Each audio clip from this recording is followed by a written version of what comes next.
right, I have 8:30, so we're going to go ahead and get started with our first Coffee Connect, focusing on social emotional behavior learning, specifically self-awareness. So good morning to everybody. We thank you for joining us. We're going to just start off with a couple introductions. So I am Jill Gunther. I am a social emotional behavioral learning specialist with Nebraska NeMTSS, and I serve regions 3 and 4. So on the map here, you guys can see the ESUs that are designated in each of the regions. My background is a speech language pathologist and then also special education department leader. And I'm going to let these other lovely ladies introduce themselves as well. Emily, do you want to go first? You bet. I'm Emily Arkfeld, the second or another social emotional behavioral learning specialist with an NeMTSS. I serve Region 5, which is the Panhandle. I am an Omaha native, so it's been very interesting to me to learn how all of that works at the other end of the state. And my background is school social work and mental health. Good morning, I'm Mackenzie Rydell, and I am another and the third SEBL Specialist, and I serve Regions 1 and 2. So ESUs 2, 3, 4, 5, 6, as well as LPS and OPS. And my background is in school psychology. Perfect. Thank you, guys. So again, welcome. We wanted to start offering these Coffee Connects as just a way to build those connections. We would love to build up this community of practice with all of us that are working with social emotional behavioral learning in some capacity across the state so that we could come together. We can share resources, we can ask questions, we can problem solve together. And so since this is new, we are going to be just adapting and changing and trying to best meet your guys' needs. We'll have a feedback form at the end that we'll ask for you guys to fill out and put suggestions, questions, things like that. You're also more than welcome to reach out to us via email. We have our contact information there on the screen. Because again, we want to build and change and adapt this to meet everybody's needs. Later on, we're even hoping to maybe be able to break out into some breakout sessions, divided out by region across the state, so we can kind of share what's going on in particular regions. So again, thanks for joining us today. To get us started, we have a little Menti. Just to provide us a little bit of information about your guys' knowledge of SEBL so that we can be sure that we're providing you guys appropriate resources and information and background and things like that. So if you would please just take a moment to either scan that QR code there, or you can just go to menti.com and the code is 97001811. So you're just ranking 1 through 5. So 1, your knowledge of SEBL is maybe a little bit lower. You don't know a ton about it. You're just learning. That's okay. 5, you would consider yourself an expert. You're working, you're in the trenches with social emotional behavioral learning. You'd be able to explain things like that. So 1 through 5 on that Mentimeter for us. We'll give you just a minute or so to do that. And while you're doing that, if you have not put your name and where you are from in the chat, please, I know we had a couple jump in, so if you take some time to do that as well, that would be great.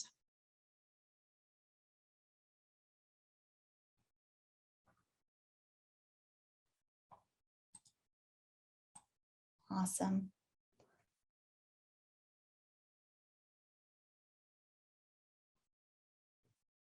Okay, I'll let you guys keep doing that if you haven't. Looks like for the most part, we're kind of just in the middle there. So a lot of 3s and 4s, which is fantastic.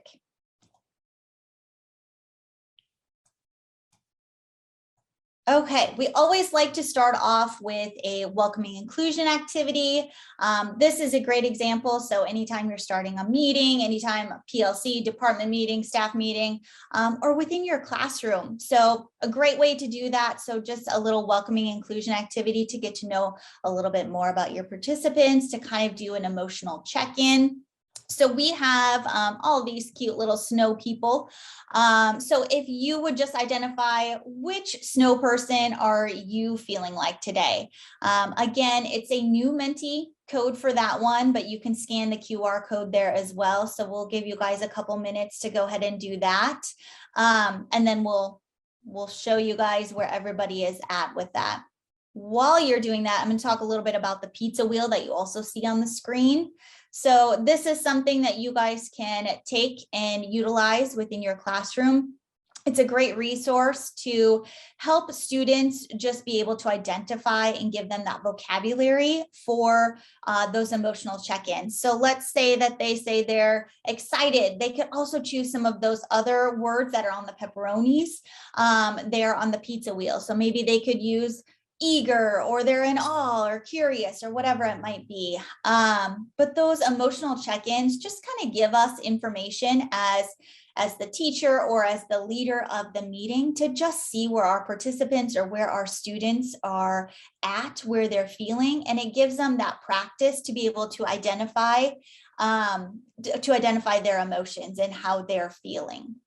So it just kind of gives that information to move forward. So kind of twofold there. So let's just do a little check-in here, see how we are feeling as the snow people. Okay, so a lot of us there just kind of right in the middle. Kind of feeling okay. We're partway through the week. We're almost there. Oops, sorry, I didn't mean to do that. Okay.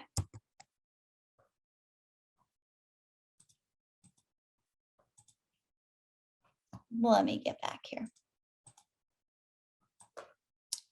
Okay, so let's keep moving on. If you haven't voted and would like to, you can certainly do that as well. We just wanted to introduce, so we have a Padlet of resources for you guys. This is where we'll be posting all of the links, the resources that we're sharing throughout the slide deck as well. So here, the sticky notes are going to align with each of the columns of the Padlet. So you guys are able to add things there. We'll be adding resources there, but it's something that you can just go back to. So things I hope to gain, burning questions that you guys have. We'll have for each of the SEBL competencies, we'll have a Padlet for classroom activities and practices, some additional resources that are related to each of those competencies. And then just some overall, just general video resources and other like handouts for parents and things like that, that you guys will be able to access. We'll visit that Padlet a little later this morning. So you guys told us just kind of what your knowledge was of SEBL. We were kind of right there in the middle, so I'm not going to spend a ton of time on this. But what is SEBL? I'm sure you guys have heard of SEL, but maybe not SEBL. You heard us introduce ourselves as social emotional behavioral learning specialists. So with Nebraska NeMTSS, we're working really hard to bring SEL and behavior together. We know that those two systems are very much aligned. They're very much interconnected. One supports the other, and we want all of those systems that are there to support students to be working together. We don't want behavior and SEL to be working interdependently, to be working in silos. We want to bring them together because we, like I said, we know that one affects the other, just like you can see here on this screen. We know students have to have those SEBL competencies in order to display those positive behaviors within the classroom. They need to have those competencies so that they can handle that conflict with peers, be able to handle frustration, handle disappointment, things like that. Somewhere along the line, SEL and behavior got split, but we're working to bring them back together. Just a good reminder here that we want to move beyond those silos. We want to have all of those systems that are there to support students, not to be working in isolation. We want them to be able to work to support our students all together so that we can increase those outcomes. All right, This is a nice graphic here that just kind of helps explain those SEBL competencies. Specifically today, we are going to be focusing on self-awareness and what that means, what that is. But there are 5 competencies that we at Nebraska NeMTSS have adapted from CASEL. And so those 5 competencies are self-awareness, their self-management, responsible decision-making, relationship skills, and then social awareness. We're just going to be talking about the one, so the self-awareness today. So what is self-awareness? Just some good questions to think about when we're trying to define what is self-awareness. So what am I feeling? What am I thinking? And what am I doing? It's really about the ability to be aware of your inner life, thinking about your emotions, your thoughts, your behaviors, your values, your goals, those strengths, challenges, all of those things, and how they all impact our behavior and our choices. So here we're breaking down self-awareness a little bit more. And so when we think about it, we think about interests, strengths and limitations, identity, and then emotions, thoughts, and behaviors. And so those interests, so going outside of your comfort zone. So when we're thinking about the skills that make up self-awareness, developing that sense of purpose, setting goals. When we think about the breaking down the strengths and limitations and what that looks like. So using a growth mindset, identifying biases, identifying those areas for growth, and then identity. So being able to recognize your values, being able to acknowledge experiences and the impact of different experiences that they have on ourselves. Self-acceptance, and then that personal and social identity. And then lastly, so emotions, thoughts, and behaviors. So being able to label and recognize. So if you think back to that pizza wheel that I introduced at the beginning, so being able to label and recognize those emotions or those feelings, being able to identify triggers. So not only the triggers that maybe make us upset or our pet peeves, but also those happiness triggers. What brings us joy? What makes us happy?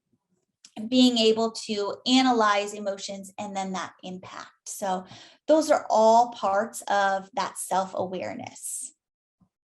I'm going to turn it over to Mackenzie. She's going to talk a little bit about what self-awareness looks like in the classroom. All right, so when we think about self-awareness in the classroom, I'll talk through some of these things, and this is from both the lens of you could apply it to the adult in the classroom, but also for students. And so in the classroom, we want to see positive awareness. So being able to list out what you like about yourself, or your students identifying what they like about themselves, being able to establish goals, and then this would move into self-management, but then like working towards meeting those goals around what it could be, like personal, it could be their learning goals, their learning targets, and then building upon their strengths. So identifying what their strengths are, what they might not be as good at, and then being able to build on those. Identifying triggers. This could be your triggers that make you angry or upset, but it could also be those triggers that make you feel joy or feel happy. Being able to clearly express your feelings, your wants and your needs, identifying your values and different parts of your identities, and then being able to advocate for yourself, being able to share your ideas to work with others, and understanding how your actions might create or resolve conflict, and then organizing your work in a way that serves you better. I know we all work with students. There are some students that have one binder with every single paper that they have for every single class, and they can never find anything.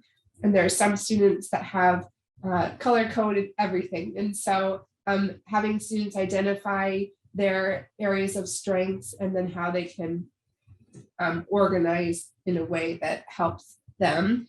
And then being able to identify their hobbies and things they might enjoy doing.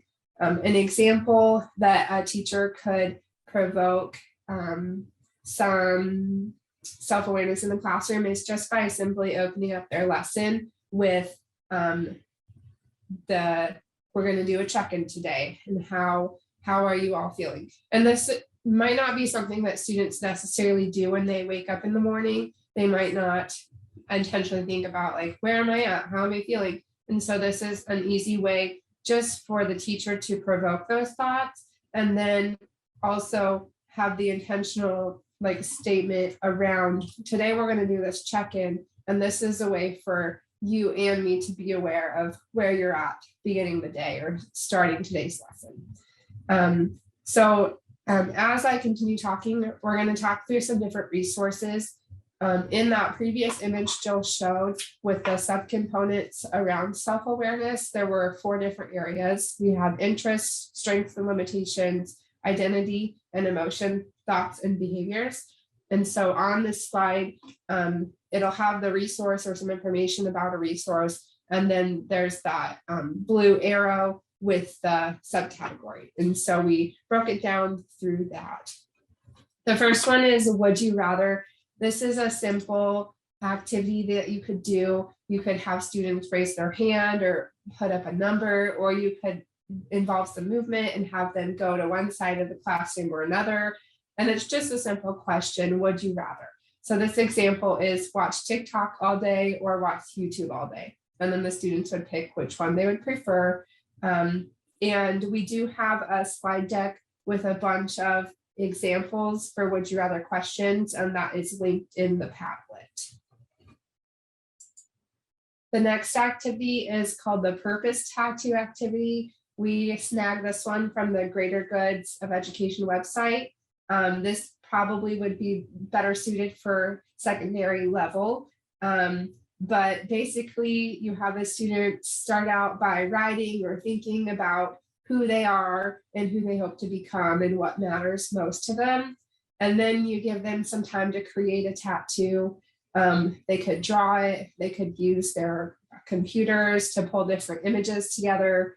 And then after they've created, you have them share with each other, or if it's more one-on-one, you can have them share with the adult and just talk about what their tattoo is and why it's significant to them, or how does it represent them. And so this gets them to think about not only their interests, but also some of their identities. I will say the Greater Goods website has a lot of different activities that are free to use, and you can filter by age level, you can filter by time and by skill. And so I was able to find this activity by filtering the website into more specific things that I was looking for. So the website is also on the Padlet link.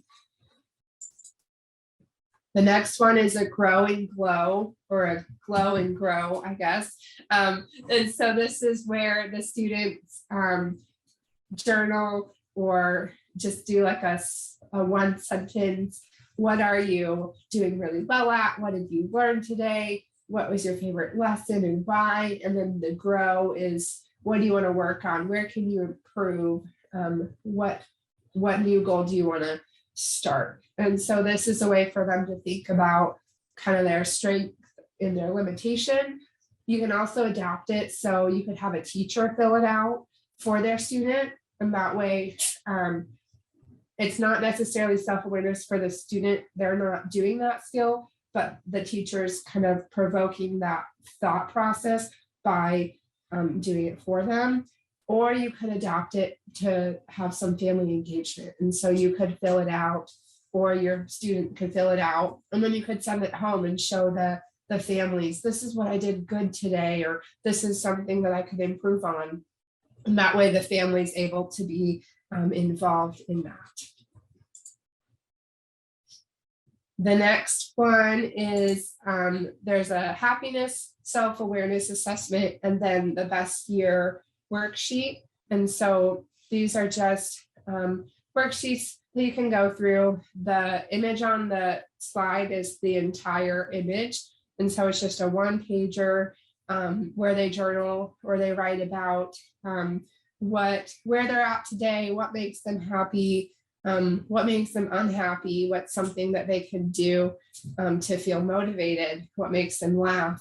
Or the right worksheet, the best year worksheet, is some of your memories, things you're grateful for, ways you can help others.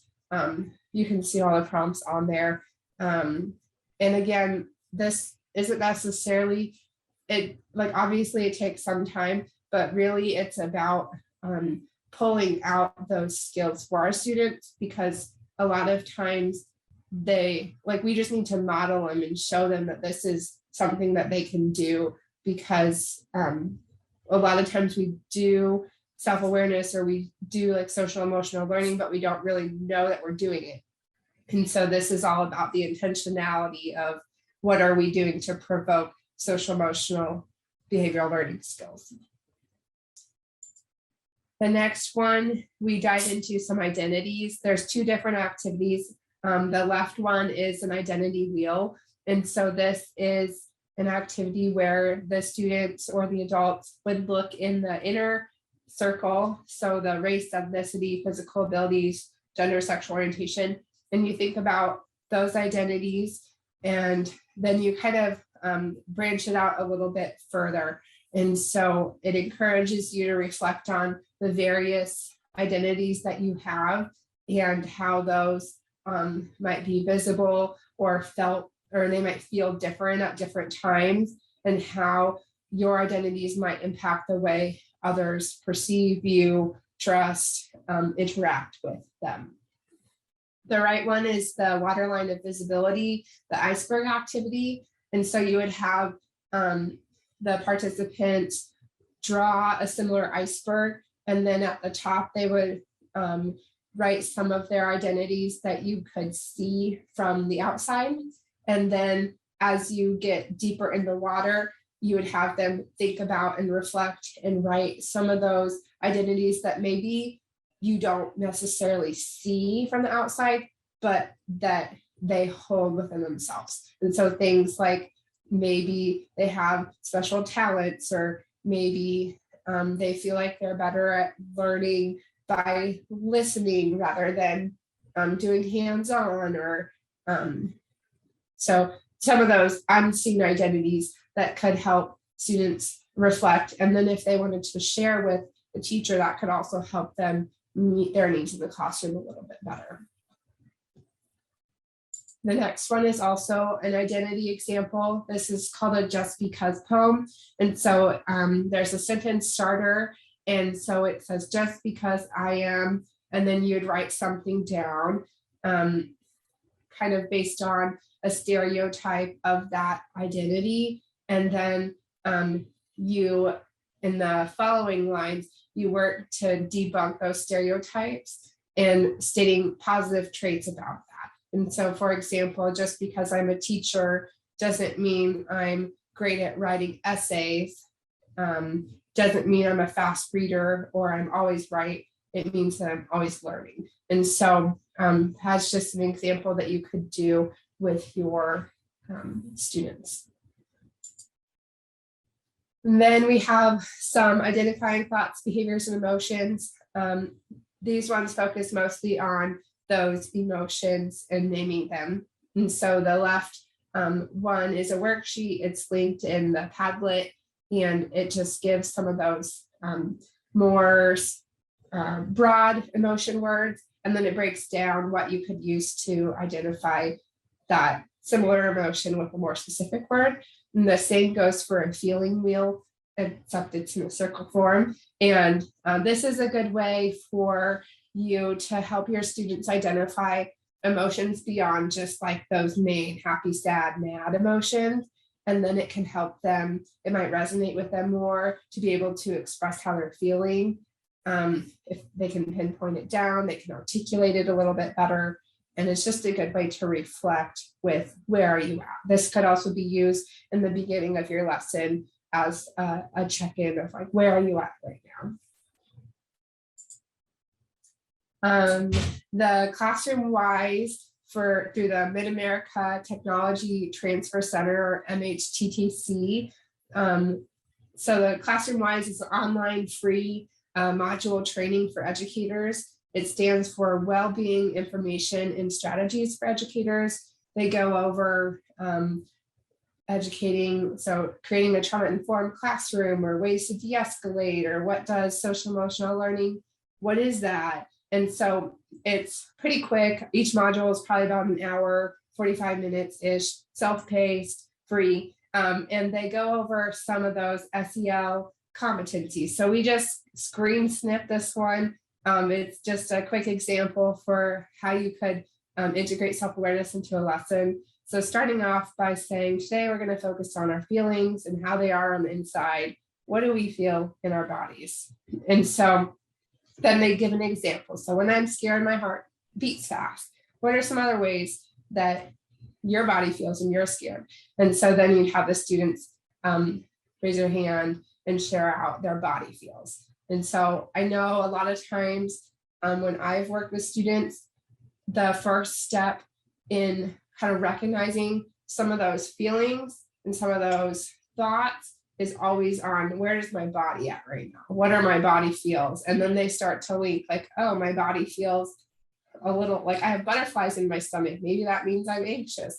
And so this is just a good way to do that from a classroom level. Obviously, it's lower level. It's not like doing cognitive behavioral therapy or counseling with your whole class, just some of those provoking those little skills here and there. And then the greater good for education and action for happiness both put out these happiness calendars. So what it is, it's a monthly calendar, and each day there's a little task or a challenge, and they're pretty simple. So an example would be, see how many people you can make smile, or focus on being kind, check in with someone that is struggling. So these small tasks, you could print it out and put it on your desk and have that for yourself. You could make it into a competition for your class to do, or you could just have it posted somewhere and then encourage your staff or your class to participate. So they do put the calendars out monthly, and the greater good is very similar to the one that's pictured on the screen.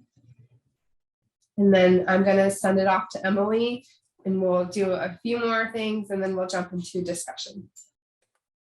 Thank you, Mackenzie. So I'm going to just talk briefly about kind of educators and what self-awareness looks like for them in the classroom. We'd be remiss if we did not talk about self-awareness in us as adults, because if we don't have the skills, and then we can't model them for our students. So we need to work on our own self-awareness as well. So in the classroom, you know, Jill and Mackenzie both talked about knowing your triggers. So the things that make you upset and the things that make you happy. And so being aware of our triggers, especially those that make us upset, then can help us set those expectations, those boundaries within our classroom to keep it running smoothly. If we know that students getting off task or, you know, talking over each other is something that really triggers us to be frustrated, then making those classroom expectations kind of fit that so that we can help reduce that for ourselves. And then that just helps benefit our students as well. You know, using those models to distress, and we'll talk about that more in self-management, but if we're aware of our own feelings, and we can put in strategies to help us distress, and then we're modeling that for our students. And so then it just becomes common and accepted, and it's no big deal for them to, the students, to then also be like, I'm kind of frustrated too, or I'm sad today, or I'm disappointed, if we are doing that, if we are showing them how to do that. And then really using our colleagues. So have someone come into your classroom and observe a lesson or observe a half a day and give feedback, and be open to that feedback about, how am I doing? Am I, you know, expressing what I want to express? And am I teaching what I'm trying to, or what I'm saying I'm teaching? And also go into your colleagues' classrooms and observe what they're doing and how they do that, and what lessons they're doing around social emotional behavioral learning, and see if that would work for you to adapt into your own classroom. And so you can skip, Jill. So in becoming self-aware, that's Mackenzie went through a bunch of activities, and honestly, those work for us as adults as well. Those that happiness assessment and the identity wheel and all of those things that help kind of us look inward, like Jill said, to our inner lives, and recognizing that stuff about ourselves is something we can use as well. And so we have a few assessments linked for you here. Would you actually click on the first one for me, Jill? Yeah. So this is a Castle self-awareness or self-reflection. And this one really is truly about like our own feelings, how we manage ourselves, how we make relationships, how we, make our decisions in our lives. And so this one is really looking inward at ourselves, and goes through all of those competencies. If you want to go back, sorry, I'm making her work extra hard. And then, so this screen grab here, the self-assessment results, is from those classroom-wise modules. And they have each of the competencies broken out. So the questions for each competency. And then this kind of has you go through those reflection questions. And we liked these because then it relates all of our inner self, all of the things that happen to us, without other influences. How does that influence then how we are in the classroom?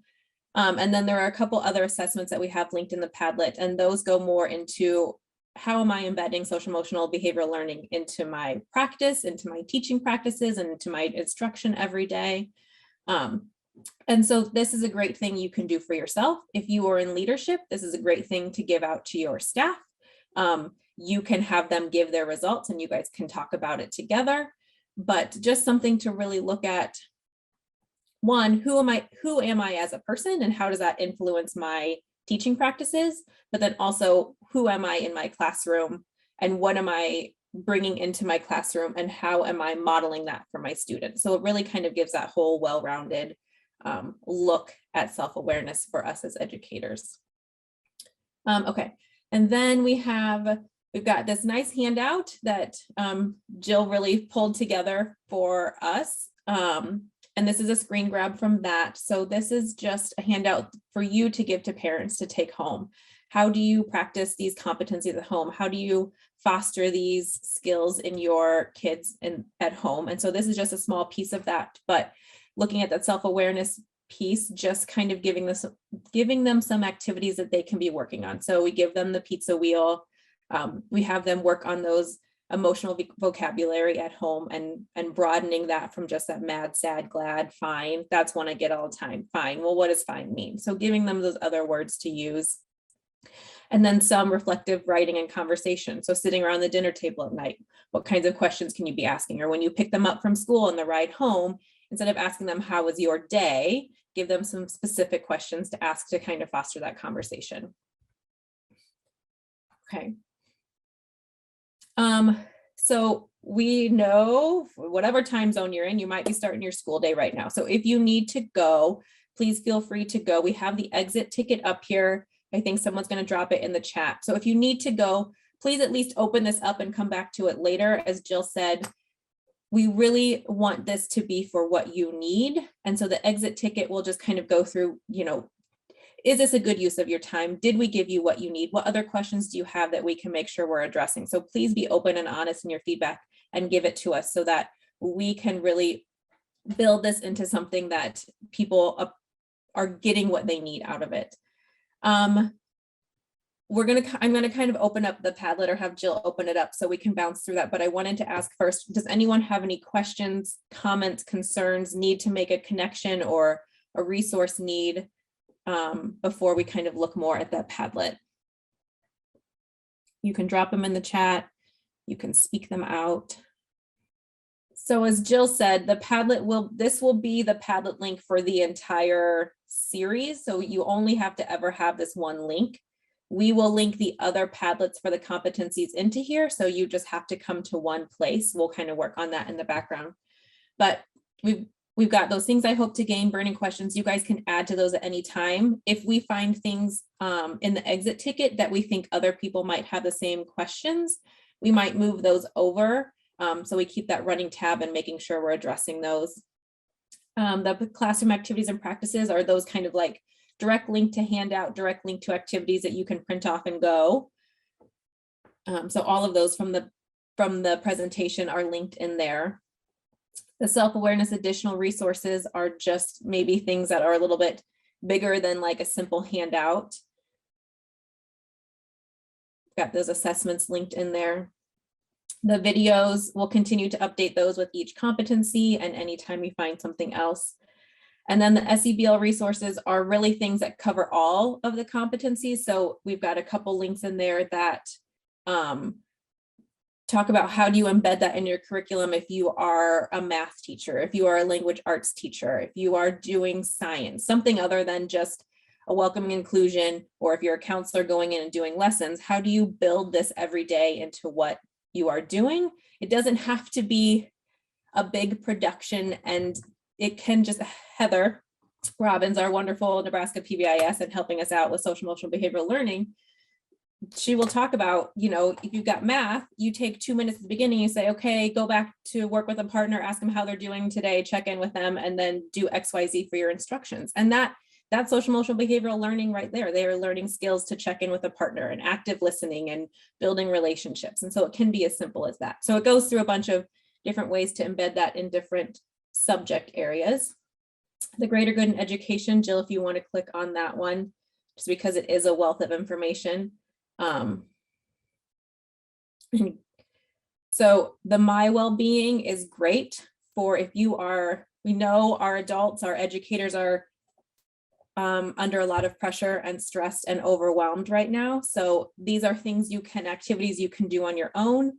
If you are in leadership or running groups or checking in with your staff or your colleagues, there are some activities you can take back and do with them.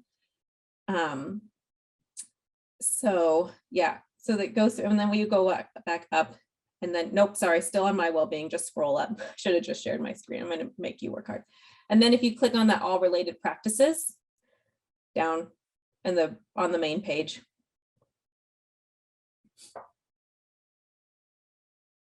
And then this is where all those activities are. So you can filter them like Mackenzie said, or you can just kind of scroll through and find things. So that's the adult side. And then the student well-being is the same thing. You can filter by level, duration, and it gives those student activities as well, that purpose tattoo one that Mackenzie had found. So a great website with lots of wonderful resources as well. Access address for the Padlet is capital NeMTSS. All 4 letters are capital.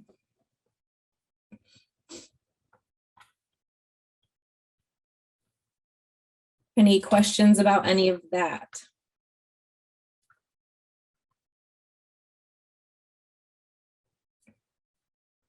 We do want to know if you, oh, go ahead, Jill, sorry. No, you're fine. I was just going to add that we will put the recording for these Coffee Connects. That'll be housed in the Padlet as well. So if you had to jump on late and you want to go back and watch, or if you want to share with a colleague, that will all be there on the Padlet. We do also want to know if you are willing and in a place that you can share. Do you have an SEBL success from this year or last year?